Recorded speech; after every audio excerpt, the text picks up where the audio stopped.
In a world that feels so full of anxiety and uncertainty, you have to ask, where do we find the strength to forge our own path? Well, today we're diving into The Courage to Create by the existential psychologist Rollo May.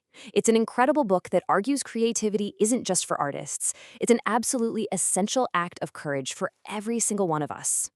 What we've done here is pulled together some of the most powerful, most striking lines from this work. And these aren't just quotes, They're really insights into how we can all confront our fears and live more authentic lives. Let's see if they inspire you as much as they've inspired readers for decades. So, where does a journey like this even begin? Well, Rollo May starts with a fundamental challenge, something he calls the call to courage. He argues that in our modern, often kind of chaotic world, simply living with awareness and sensitivity, that requires a very unique kind of strength. May writes this: "We are living at a time when one age is dying and the new age is not yet born. To live with sensitivity in this age of limbo indeed requires courage." Just think about that for a second. Doesn't that just perfectly describe our current times? It feels like we're caught between these old certainties and a future we can't quite see yet. And just navigating that uncertainty is, in itself, a huge act of bravery.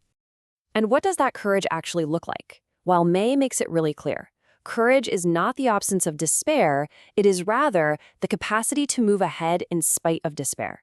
And that is such a crucial distinction, isn't it? It's not about being fearless, it's about acting despite the fear, despite the despair that, let's be honest, we all feel from time to time. And then he takes it a step further, elevating courage to the highest level. He calls it the foundation that underlies and gives reality to all other virtues. Without it, he says, our love pales into mere dependency. Without courage, our fidelity becomes conformism. I mean, what he's saying is that every good quality we think we have is basically hollow if it's not backed by the courage to actually live it out. Okay, so having this kind of courage, it naturally leads to strong beliefs, to convictions. But this is where May warns us about a really fascinating paradox, this delicate but totally crucial relationship between belief and doubt. He lays out this curious paradox that confronts anyone who really thinks deeply. He says, we must be fully committed, but we must also be aware at the same time that we might possibly be wrong. Wow, that's the tightrope we all have to walk, right? To act with conviction, but at the same time, maintain the humility to know we definitely don't have all the answers. And the stakes here are so high. May gives this warning. People who claim to be absolutely convinced that their stand is the only right one are dangerous. Such conviction is the essence of fanaticism.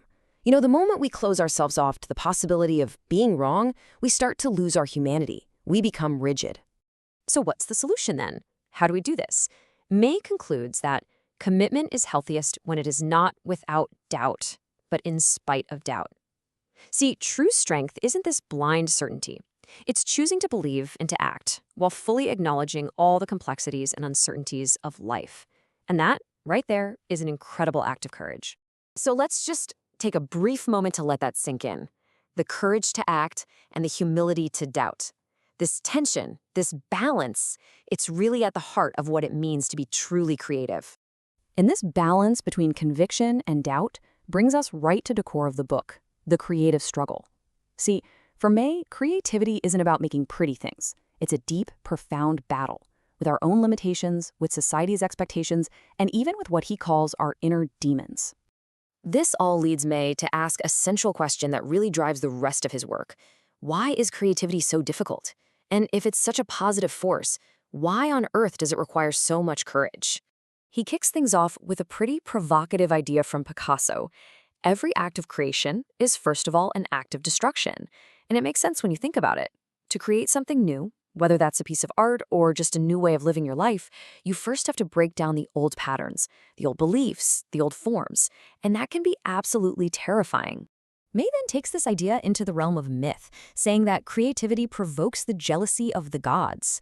Now, you don't have to believe in ancient gods for this to hit home. Just think of the gods as the status quo, the established order, or maybe even your own harsh inner critic. Authentic creation challenges all of those forces, and that's exactly why it feels like an active battle. But even in this huge struggle, there's always hope. May brings up the myth of Prometheus, the guy whose liver was eaten by an eagle every day only to grow back at night. He says artists experience this too. They feel tired, spent, but during the night, their liver grows back again. It's just a beautiful metaphor for the incredible resilience of the creative spirit. So, if creativity is such a difficult struggle, why do we even do it? Well, this brings us to May's most profound and moving theme, that creation is our way of forging meaning in the face of our own mortality. As May puts it so simply, by the creative act, we are able to reach beyond our own death. The things we create, our art, our ideas, a family, a business, those are the parts of us that live on. And this, he says, is why creativity is just so fundamentally important to being human. He argues that real, true creativity, it isn't just the innocent spontaneity of our youth. It's something much more mature, more powerful.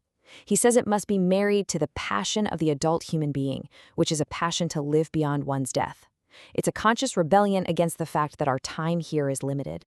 And this all culminates in this powerful quote from James Joyce, which just perfectly captures this entire spirit of creation.